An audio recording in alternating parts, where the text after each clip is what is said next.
ছেলে, তোমাকে আমি শক্তভাবে বলছি, যাতে করে তোমার মনে থাকে, তোমার বোনের মনে থাকে, তোমার মায়ের মনে থাকে, তোমার বোন এখানে বসে আছে স্কিন পায়জামা পরে। ও তো খ্রিস্টানদের নীতি, অঙ্গ প্রত্যঙ্গ দেখা যায় যায়, লজ্জা স্থান বোঝা যায়, তার নাম স্কিন পায়জামা। এটা তোমার বোন পরে আছে। জবাব আমি দেবো বেটা। আমি দেবো কেন? বাপ বেটা দিও, তোমার বাপ দিবে। আল্লাহ রাসূল বলেছেন, আমার সারা সাবাব মানিস্তাতা মিনকুমুল বাত ফালিয়াতা জাওয়াজ। এই যুবক দল, তোমাদের ক্ষমতা থাকলে বিবাহ করবা। বিবাহ করলে ক্ষমতা লাগে। 1, টাকা থাকতে হবে মোহর। 2, শারীরিক ক্ষমতা থাকতে হবে। 3, কন্ট্রোল ক্ষমতা থাকতে হবে। কন্ট্রোল ক্ষমতা, তার নাম ক্ষমতা। যদি ক্ষমতা না থাকে, রোজা থাকো, রোজা থেকে থেকে থেকে যৌবন ধ্বংস করে দাও, বিবাহ করিও না। কাপুরুষের বিবাহ করা নিষেধ। কাপুরুষের বিবাহ করা নিষেধ। ওর জন্য ভিন্ন পথ। বলেন তো কি পথ? সিয়াম, রোজা, যেটা আজকের আলোচনা। সম্মানিত দিনী ভাই বোন, এই ছেলে, তোমার বোন এখন একটা পায়জামা পরে আছে, যে পায়জামাতে আরেকজন ঢুকবে, এরকম ফাঁক। রিক্সায় উঠলে হাঁটু পর্যন্ত দেখা যায়। বলো, এটা কি পশু প্রাণী না মানুষ? বুঝেও বুঝে না ওরা, অন্তর আছে বুঝে না, দেখেও দেখে না ওরা, চক্ষু আছে দেখে না, শুনেও শুনে না ওরা, কান আছে শোনে না। উলায়েকা কালানাম, তারা পশু প্রাণীর মতো, তারা গরু ছাগলের মতো, তারা কুকুর শ্রীগালের মতো, বালু মাজাল বরং তার চেয়ে খারাপ। জবাব আমাকে দিতে হবে না। চোখ আছে দেখবে, এ কথাই ঠিক। কান আছে শুনবে, এ কথাই ঠিক। অন্তর আছে বুঝবে, এ কথাই ঠিক। বুঝতে হবে। বুঝলো না কেন? আমি মুসলিম, ও একটা হিন্দু মেয়ে। বিবাহ হলে তার কপালে সিঁদুর থাকে। সিঁথিতে কি থাকে? সিঁদুর থাকে। ও হিন্দু, এটা তার প্রমাণ। ওর হাতে কি আছে? শাখা আছে, এটা তার প্রমাণ। ও অমুসলিম হয়ে বানানো নীতিতে অটল। আর আমার যেটা নীতি, সেটা আল্লাহর দেওয়া, সেটা মোহাম্মদ সাল্লাল্লাহু আলাইহি সাল্লামের দেওয়া। মোহাম্মদ সাল্লাল্লাহু আলাইহি সাল্লাম নিজে থেকে দিয়েছেন নাকি? আল্লাহর দেওয়া নীতি। আমি আমারটা মানতে পারি না? আমার বোন এভাবে এসেছে কেন এখানে? তোমার বোন এখানে আসলে কেন? কপালে কোনো টিপ? হিন্দু মেয়েকে বিবাহ করার 10টি পদ্ধতি আছে। তার একটি পদ্ধতির নাম রাক্ষসী বিবাহ। মেয়ের বাপ বিবাহ দিবে না, ছেলে জোর করে বিবাহ করবে। যদি কপালে টিপ দিতে পারে, তাহলে বিবাহ হয়ে গেছে। কপালে টিপ দেওয়া হিন্দুদের নীতি। তাহলে আমার মেয়ের কপালে টিপ কেন? এটা তোমার মা নয়, এটা তোমার খালা। এটা তোমার মা নয়, এটা তোমার সৎ মা। এ কথাই ঠিক। এই ছেলে, এটা তোমার মা, এ কথাই সত্য। এটা তোমার মা, এ কথাই সত্য। এটা তোমার মা, এ কথাই সত্য। এটা তোমার হস্তিনী মা, এটা সত্য। এটা তোমার হস্তিনী মা। তোমার বাপের সাথে আমার পরামর্শ, একে তালাক দিতে হবে, নইলে একে সংশোধন করতে হবে। দুইটার মধ্যে একটা। তোমার বাপের সাথে আমার চূড়ান্ত পরামর্শ রইল। আমার পরামর্শে তোমার বাপকে চলতে হবে, এ কথাই চূড়ান্ত। জাহান্নামে চলে যাবে, যাবে, এটা তো বড় কথা নয়। জাহান্নামে চলে যাওয়াই কি বড় কথা? যেভাবে আছি সেভাবে থাকবো। আব্দুর রাজাক সাহেব, অত বক্তব্য বাদ দেন। এটা তো কোনো কথা নয়। এটা তো একটা 5 কথার কথা। এর কথার কোনো দাম নাই। আমি মুসলিম, আমার ধর্মের নাম ইসলাম। আমি মুসলিম মানে এ দেখো, মেনে নিয়েছি। আমি মুসলিম মানে কি? আমি মেনে নিয়েছি আমার ধর্মের নাম ইসলাম, মেনে নেওয়া। আমি মুসলিম, আমি মেনে নিয়েছি। হটকারিতামূলক কথা বলার কোনো দাম নেই, জোর করে কথা বলার কোনো দাম নেই। আমার নিয়ম নীতি মুহাম্মদ সাল্লাল্লাহু আলাইহি সাল্লামের নীতি, এ কথাই চূড়ান্ত। আমার নিয়ম নীতি, আল্লাহর দেওয়া নিয়ম নীতি, এ কথাই চূড়ান্ত। অতএব সব হাদিসে একই রকম কথা। শিষ্টাচার। শিষ্টাচার কি জিনিস? মুসলমানের নিজস্ব শিষ্টাচার আছে, কারো নিবে না। 1 গ্লাস পানি পান করলে ইসলামে 5টা শিষ্টাচার লাগে। 1, ডান হাত। 2, বিসমিল্লাহ। 3, বসে। 4, 3 শ্বাসে। 5 শেষে আলহামদুলিল্লাহ। 1 গ্লাস পানি পান করলে 5টা শিষ্টাচার লাগে। তোমার মা নাকি মাস্টার ডিগ্রি পাস, কুষ্টিয়া সরকারি কলেজের নাকি শিক্ষিকা। তোমার মাকে বলিও তো, আম্মা, আমার ছোট ভাইয়ের যখন আপনি জামাটা গায়ে দেন, তখন কোন হাত আগে ঢোকাতে হবে, এইটা কি কোনোদিন বিবেচনা করেছেন? আম্মা আপনি ডান হাত না ঢুকালে নাকি আপনি হস্তিনী মহিলা, এটা কথা কেমন আম্মা? আব্দুর রাজ্জাক সাহেব বললেন তো আমি খুব কষ্ট পেলাম, আমার মনে হচ্ছিল যে আমি শুনি না, বক্তব্য চলে আসে, কিন্তু গেছি সেই জন্য থেকেছি। এমন শক্ত করে বলল আম্মা, বলছেন আম্মা কি জানেন, বলছেন যে আপনি যখন পায়জামাটা পরাচ্ছেন আমার ছোট ভাইকে, তখন আপনি ডান পায়েরটা আগে পরাচ্ছেন না, তাই বলে আপনি কি হস্তিনী আর নাকি মহিলা? এ কথা উনি বলছেন। আচ্ছা আম্মা, আমার ছোট ভাইকে যখন আপনি পানি খাওয়াচ্ছেন তখন আপনি নাকি ডান হাত ধরেননি, ডান হাতে গ্লাসটা ধরেননি, আমার ছোট ভাই বাম হাতে ধরে পানি খাচ্ছে, আপনি নাকি চুপ ছিলেন, এটা সত্য আম্মা? তোমার ছোট ভাই কোন হাতে এটা ধরবে?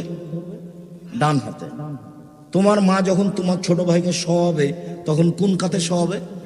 ডান কাতে। এরই নাম শিষ্টাচার। পা পশ্চিম দিকে না পূর্ব দিকে এটা বিবেচনা নেই। এই ছেলে, শুধুমাত্র পেশাব পায়খানায় বিবেচনা কেবলা। কখন কেবলা বিবেচনা? পেশাব পায়খানায় ঘুমানোর সময় কেবলা বিবেচনা নয়। এটাও চলন্ত ধর্ম। চূড়ান্ত ধর্ম হলো ডান কাত, পা যেদিকেই থাক। চূড়ান্ত ধর্ম কি? ডান কাত, পা যেদিকেই থাক। পূর্বে না হয় পশ্চিমে। পাবনাতে এক জায়গাতে প্রোগ্রামে গেছি, পশ্চিম দিকে পা করে শুয়ে আছি, দুইজন যুবক এসে বলছে আর বক্তব্য শুনবো না, কেবলার দিকে পা করে শুয়ে আছে। তাহলে তো চলন্ত ধর্মের সাথে আছে। চলন্ত ধর্ম তো ধর্ম নয়, ওটা তো মানুষের বানানো। আর আমাদেরটা হলো মোহাম্মদ সাল্লাল্লাহু আলাইহি সাল্লামের বানানো। ওটা উমার রাদিয়াল্লাহু আনহু বললেও চলবে না, ওটা উমার বললেও চলবে না। একটু আমি, তোমরা যখন ওই দিক থেকে হইচই করছিলে তখন একটা কথা আমার বলার খেয়াল হয়েছিল, সেই কথাটা আমি ফিরে যাচ্ছি। আমাদের ছেলেরা তোমরা একটু সজাগ হও। জায়গা থাকলে বসতে হবে, এ কথাই ঠিক। আর দাঁড়িয়ে থাকলে নড়াচড়া করতে পাবেন না, এ কথাও ঠিক। অনুরোধ রক্ষা করেন, আপনাকে আমি অনেক ভালোবাসি আর আপনি এজন্য এসেছেন।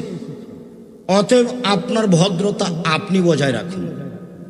এই বিবেচনাটা আর একজনের কাছে দিয়েন না। বসার জায়গা থাকলে বসে পড়ুন, জায়গা না থাকলে এক পায়ে দাঁড়িয়ে থাকেন, এক খেয়ালে চেয়ে থাকেন। আপনার কিছু না কিছু উপকার করবই করবো ইনশাল্লাহ। আমি বক্তব্য দিব, আর যারা মিডিয়ার লোক তারা দাঁড়িয়ে থাকবে। তুমি এটা কি করে মনে করলে?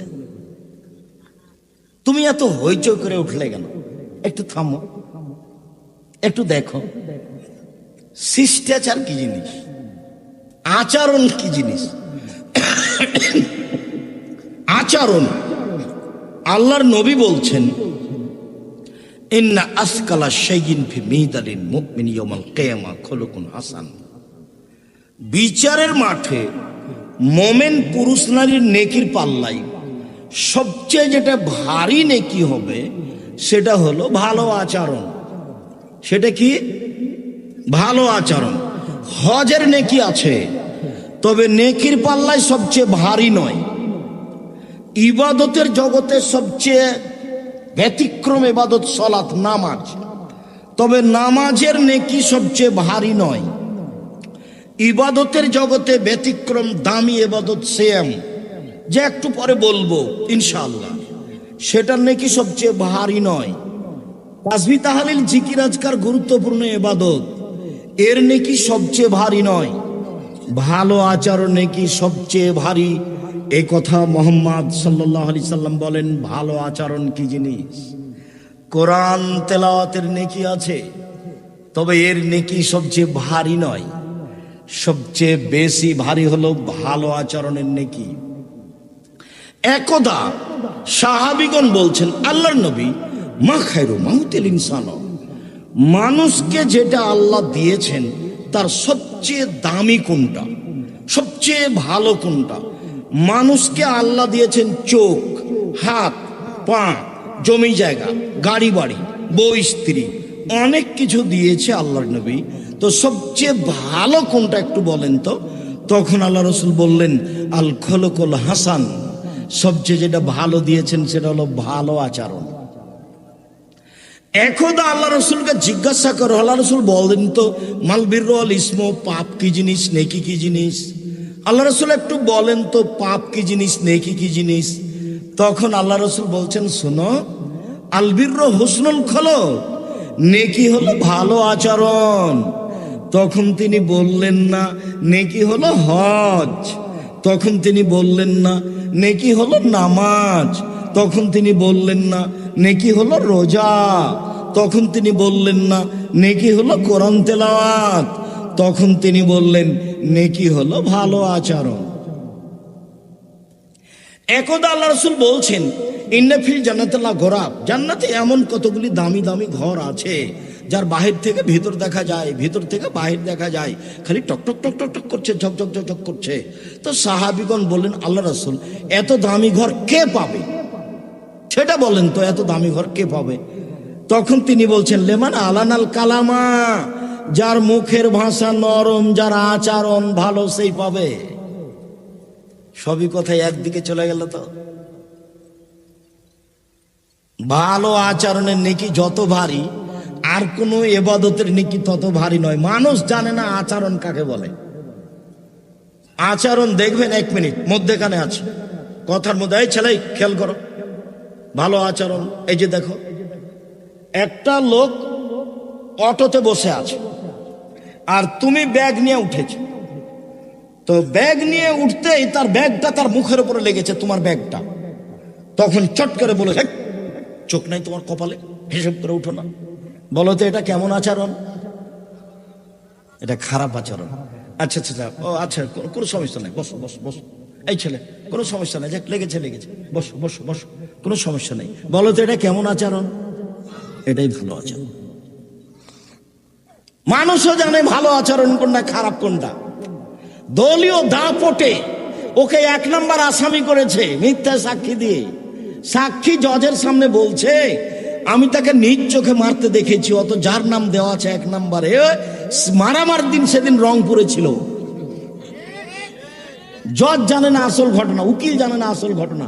কুষ্টিয়া জেলে শত মানুষ আছে 20-30 বছর থেকে ও জেলে, নিজেও জানে না আমি কেন জেলে। ও মাঝে মধ্যে ভাবে, আচ্ছা আমি জেলে কেন? গন্ডগোলের দিন তো আমি ছিলাম না। জজ জানে না ঘটনা কি, উকিল জানে না ঘটনা কি। দলীয় দাপটে যে সাজিয়েছে শুধু সেই জানে। দলীয় দাপটের লোকের জানা উচিত ফেরাউন ডুবে গেছে, ওর জানা উচিত ফেরাউন ডুবে গেছে। এর নাম ভালো আচরণ নয়। ধমক দিয়ে খেয়ে কোনো কাজ করার নাম ভালো আচরণ নয়। অসহায় মানুষকে উপেক্ষা করে চলার নাম ভালো আচরণ নয়। অসহায় মানুষকে ধাক্কা দিয়ে ফেলে দেওয়া, চলে যাওয়ার নাম ভালো আচরণ নয়। ভালো আচরণ কি জিনিস? পৃথিবীতে সবচেয়ে দামি জিনিস ভালো আচরণ। ভালো আচরণ কি জিনিস? পৃথিবীতে সবচেয়ে দামি জিনিস, যা দিয়ে জান্নাত কিনা যায়, সেটা হলো ভালো আচরণ। আয়েশা রাদিয়াল্লাহু তাআলা আনহা বলেন, আল্লাহর নবী বলেছেন, একজন পুরুষ তার ভালো আচরণ দিয়ে তাহাজ্জুদের নেকি অর্জন করে। একজন মানুষ তার ভালো আচরণ দিয়ে নফল রোজার নেকি অর্জন করে। দুটাই দামি জিনিস। নফল রোজা মানে জান্নাত, তাহাজ্জুদ মানে জান্নাত। তাহাজ্জুদ মানে দামি জান্নাত, জান্নাতুল ফেরদাউস। একটা হলো নফল রোজা, ফলাফল জান্নাত। একটা হলো রাতে তাহাজ্জুদ, জান্নাতুল ফেরদাউস, দামি জান্নাত। এই দুটা মিলে যা নেকি হবে, ভালো আচরণে তাই নেকি হবে। ভালো আচরণ কি জিনিস? ভালো আচরণ টিকবে না তোমার দল করলে। দল করলে আর একজনের বিরুদ্ধে বলতে হবে, তোমাকে তো বলতে হবে হবেই। চাঁপাইনবাবগঞ্জের ভাষাতে তোমার বাপকে বলতে হবে। কতদিন তোমাকে শোনালাম যে ওরা 2 বোন, খুব সুন্দরী, মেধা ভালো, চালচলন খুবই ভালো, সবাই তাদের প্রশংসা করে। এক বোন আর একজন বোনকে ছেড়ে থাকতে পারে না। এক বোন পেশাব করতে গেলে আর এক বোন বলে মাকে, আম্মা খালেদা কোথায়? খুব একজন আর একজনের সাথে প্রেম প্রীতি বড় হয়ে গেছে। মেধা ভালো, দেখতেও ভালো। একজনের বিবাহ হয়েছে বিএনপি লোকের সাথে, একজনের বিবাহ হয়েছে আওয়ামী লীগ লোকের সাথে, তার আর আপোষে কথা বলে না। কি হলো? জাদু হলো নাকি? দল করে আর একজনের বিরুদ্ধে বলে তুমি সফলতা অর্জন করতে চাও? দেখো তুমি ফেসবুকে, তুমি মনে করেছো আব্দুর রাজ্জাক সাহেবকে এবারে ধুয়ে ছেড়ে দেবো তাহলে কিছু বলবে? তোমার মতো হাজারো লোক যদি আব্দুর রাজ্জাক সাহেবকে ধুয়ে দেয় 100 বার, আমি তোমার নামটা মুখে নেব না। তোমার নামটা তুমিও জানো যে আমি খারাপ, কাজে আমার নেওয়ার প্রয়োজন নেই। তুমি জানো যে আমি বদনাম করেছি মানুষের, তুমি জানো না? তুমি জানো, তুমি নিজেই জানো যে আমি খারাপ, তা আমি আর তোমার কথা বলতে যাবো কেন? গালি তো আমি দিনি, নিন্দে তো আমি করিনি, আমি তো এ কথা বলিনি। তুমি যা বলেছো সেটা তো আমি বলিনি। সদাচরণ। এই ছেলে, এই ছেলে বসো, বসো। ওই বাচ্চা ছেলেকে উঠতে দিবেন না। তোমরা ওখান থেকে কথা বলছিলে, মিডিয়ার লোক দাঁড়িয়েছিল, এর পরে কোনোদিন কোনো প্রোগ্রামে গেলে এরকম আচরণ দেখাবে না, এটা ভালো আচরণ নয়। সমাজ নেতা যারা, তারা 2 মিনিট এসেছে কথা বলতেই পারে, তারা চলে যাবে। সাধারণত তারা আমাদের বক্তব্যের সময় থাকে না, থাকা উচিত তো থাকে না, তো উঠে যে সম্পূর্ণ সময়টা নিয়ে নেবে তা নয়। 2-1 মিনিট 2-4 মিনিট বলবে, তারপর চলে যাবে। এই সময়তে তুমি যদি খেপে উঠো তাহলে তোমার আচরণটা তার মনে থাকবে। একটু ধৈর্যের পরিচয় দাও। তিনি সমাজ নেতা, এসেছে, সালাম করে 2টা কথা বলে চলে যাবে। তুমি যেভাবে রিডি করে উঠেছো, আমি আব্দুর রাজ্জাক বিন ইউসুফটা, এটা তোমার কাছে আমি চাইনি, দুঃখিত। ওটা আমি পছন্দ করি না, এটার নাম ভালো আচরণ নয়। শোনো, আচরণ দিয়ে সমাজকে দুর্বল করার চেষ্টা করো। আরেকটা কথা মনে রেখো, অতীব গুরুত্বপূর্ণ, 2টা জিনিস দিয়ে ভাগ্যের পরিবর্তন করা যায়। 2টা জিনিস দিয়ে তাকদির কেটে আরেকটা লিখে নেওয়ার ব্যবস্থা করা যায়। 1, ভালো আচরণ। 2, দোয়া। করোনার সময়তে আমি বলেছিলাম, কারো যদি করোনা হয়ে যায়, আমি তার সাথে ভাত খেতে একসাথে প্রস্তুত, 1 প্লেটে। কারো যদি করোনায়, কেউ যদি করোনায় মারা যায়, আমি তার জানাজা দিব, আমি তার গোসল দিব। এতে যদি আমারও করোনা হয়, তাহলে আমি বলবো না এর কারণে হয়েছে, আমি বলবো পৃথিবী সৃষ্টির 50,000 বছর পূর্বে আমার নামে করোনা লিখা হয়েছিল, তাই হয়েছে। আমি এর কারণে বলবো না। কারণেই যদি করোনা হতো, তাহলে ঢাকা ফিউচার পার্কের মালিক করোনায় মারা যেত না। ওরা দেশের পানি খেত না, ওরা কোথাকার পানি খেত?